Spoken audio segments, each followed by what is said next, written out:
नंखाय गोविंद बसुमतारिया गावनि समस्थियाव दङ आरो मैयानि समाव क'क्राझाराव मोनसे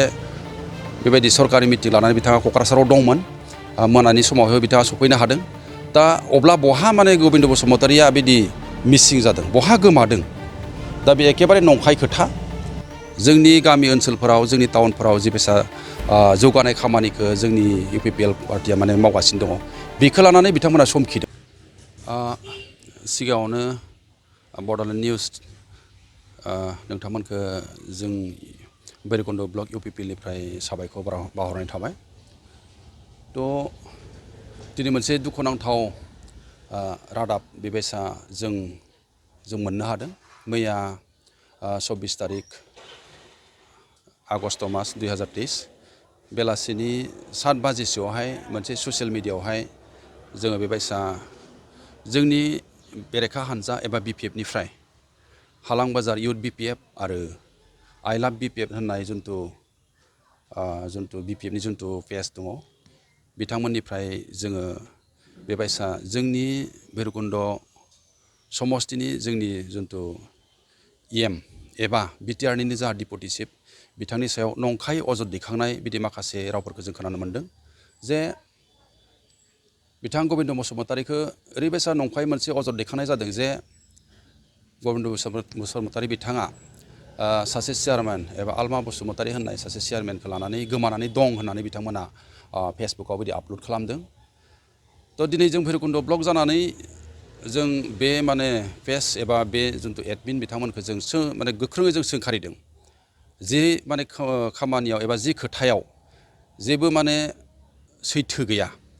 जि खोथाफोरा एखेबारे नंखाय बेखौ लानानै दिनै बिथांमोना बेबायसा नंखाय फोसावनायखौ बिथांमोना रायजोनि गेजेराव लाबोदों बियो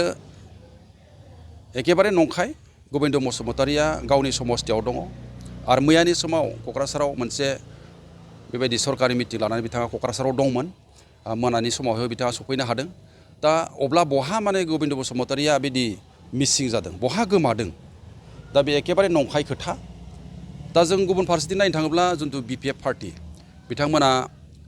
जोंनि UPPL नि जिखिजा खामानिफोर बर्तमान सोलिगासिनो दोङो जोंनि गामि ओनसोलफोराव जोंनि टाउनफोराव जिबायसा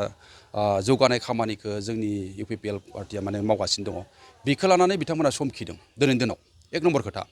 मानो होनब्ला गावसिनि 15 बोसोरनि जि सासन समायाव बिथांमोना रायजोनि गेजेराव जिखिजा खामानि मावनांगौमोन बे खामानिखौ जेबो मावनो हायाखै दा बिथांमोननि मावनायाव रायजोआ जेबो गोजोननाय गैयामोन दिनै जोंनि सरकारा 2.5 बोसोराव गोबां रायजोनि मोजां खामानि मावनो हादों रायजोआ जोंनि पार्टिनि सायाव गोजोननाय दङ जे UPPLआसो दिनै बिदि मोजां खामानिखौ मावदों जे जों लास्ट इलेक्सनाव जुनथु सेल्फ हेल्प ग्रुपफोरनो जोङो बिदि 75,000 रां करि जोङो बिदि फैसा होनाय जागोन होननानै जों फोसावदोंमोन आरो बेबायसायैनो जोङो बावैसो सिगां साननैसो सिगां जोङो सेल्फ हेल्प ग्रुपफोरनो बेबायसा 25,000 रां करि जोङो होनो हादों एबा जोंनि सरकारा होदों दा बेखौ लानानै गोबां जोंहा आइजोफ्रा एबा सेल्फ हेल्प ग्रुपनि बिदि आइजोफ्रा जथेस्थ' गोजोननाय मोन्दों जे BPF नि समाव जों बेबायसा जेबो अनसुंथाइ मोनाखैमोन नाथाय UPPLआ जि खोथा होदों बेफोरखौ माने सुफुंगासिनो दङ मोजां खामानि मावगासिनो दङ होननानै दा दिनैनि दिनाव गोविंद बसुमतारि सारखौ बेबायसा नंखायै फोसावनाया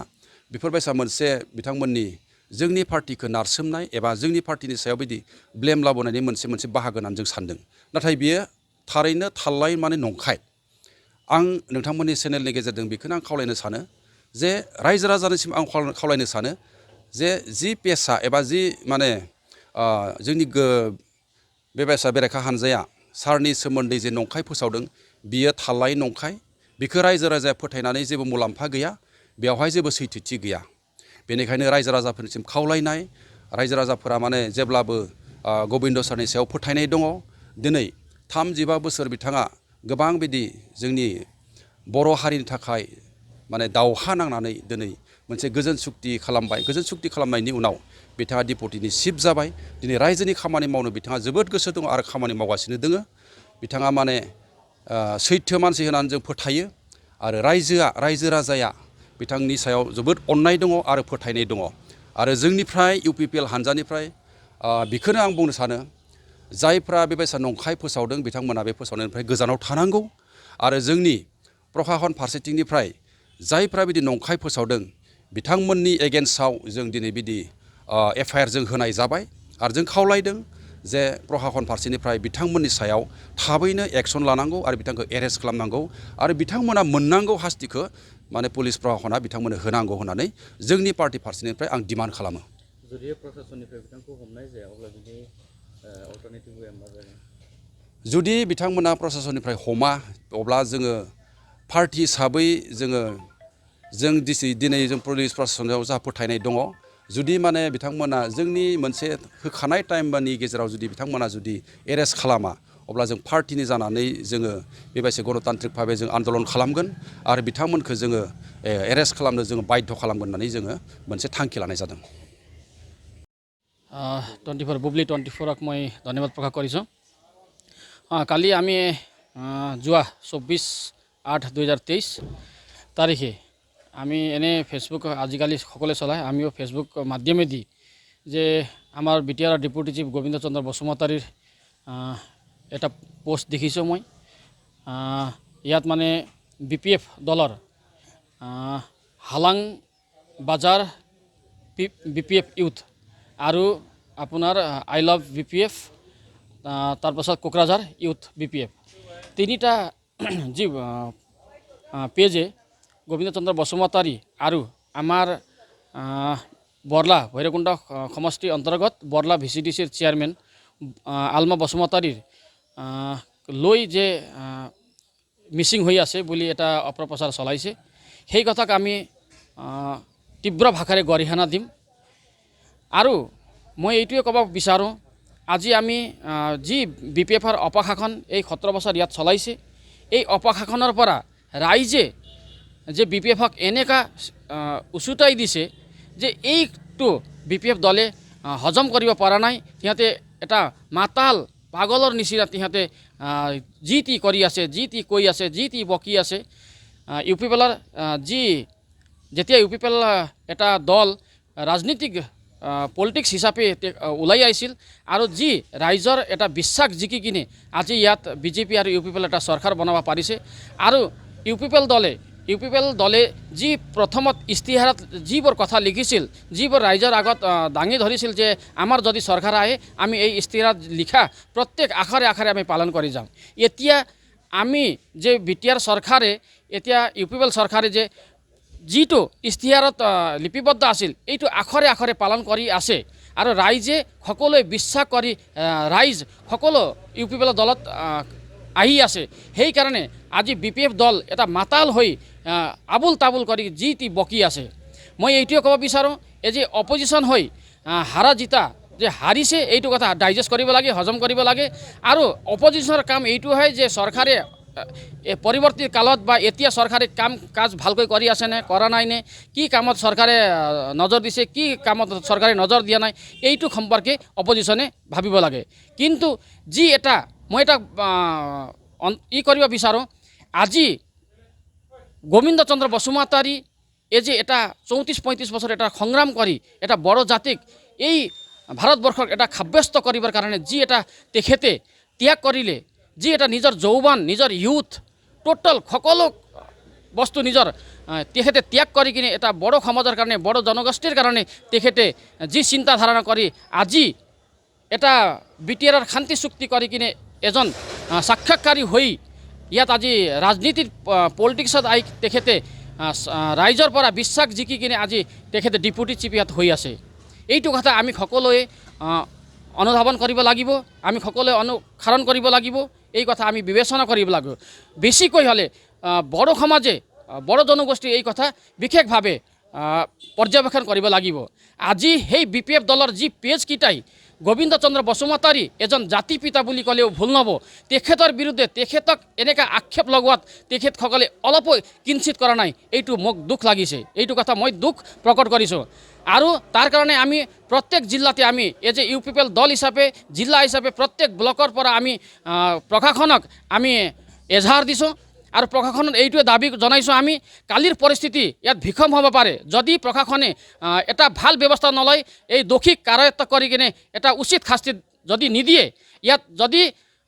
পৰিৱেশটো উত্তাল পৰিৱেশ হৈ যায় ইয়াত আমি একো ক'ব নোৱাৰোঁ। এইটো প্ৰশাসনে নিজে ভাবি চিন্তা কৰি কিনে এই দোষীক কাৰায়ত্ব কৰি উচিত শাস্তি দিয়াটো আমি বিচাৰোঁ। BPFে যি অপপ্ৰচাৰ কৰিলে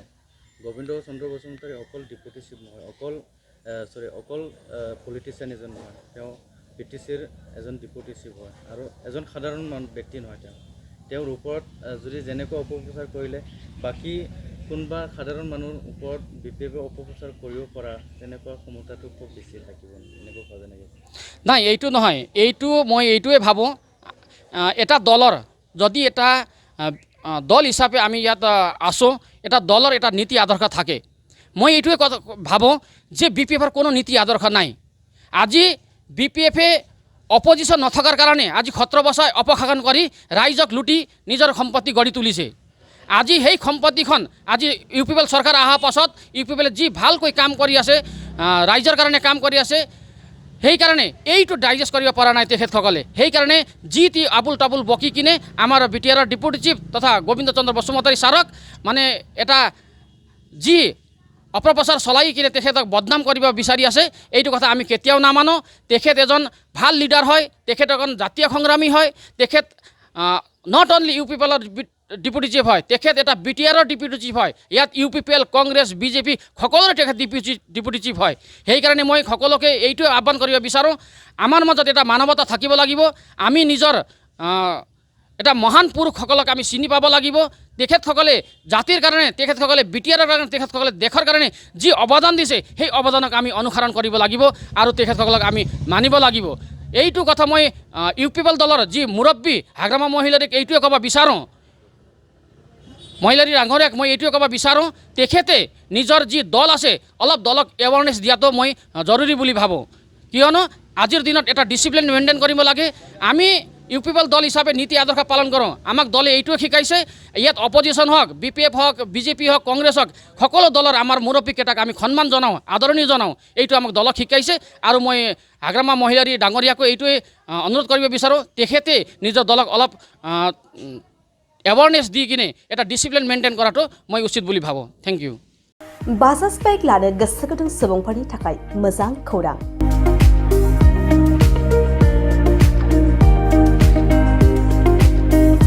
क'क्राझार जिल्लानि सेरफांगुरियाव थानाय पंका एन्टारप्राइज बाजाज शोरूमा इन्डिपेन्डेन्स डेनि स्पेशल अफारखौ लानानै फैदों। बे शोरूमाव थांनाय 1 आगस्तनिफ्राय 31 आगस्तसिम इन्डिपेन्डेन्स डेनि स्पेशल अफारजों लोगोसे एक्सचेन्ज होगासिनो दं। बायग्रा सुबुंफ्रा एसेल' बिबांनि रां होग्रोनानै प्लेटिनियानि गासैबो बाजाज सिटीनि गासैबो मडेल आरो पालसार 125 नि गासैबो मडेलफोरनि बाइकखौ RC इन्सुरेन्स लाफानानै 10,999 रां बेसेनावनो लवेस्ट डाउन पेमेन्ट होनानै बाइक लानो हागोन। नोंथांमोना सेरफांगुरि आरो सराइबिलाव थानाय पंका एन्टारप्राइज बाजाज शोरूमाव इन्डिपेन्डेन्स डे स्पेशल अफारनि खाबुजों नोंथांनि लुबैनाय बाजाजनि बाइकखौ लांफैनो हागोन।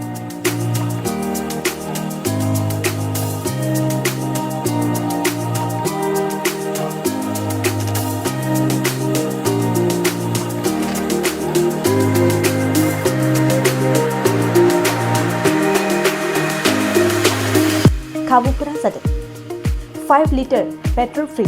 गंसे हेलमेट फ्री, बाइक बायगिरिफोरनो 1,000 रां केशबेक हरफिननाय जागोन। जुदि नोंथांमोना गोसो दंब्ला आबुङै मिन्थिबावनो थाखाय नैबे मबाइल नम्बर 9395303476 आरो 9101547892 आव थोंजों सोलायलांनो हागोन।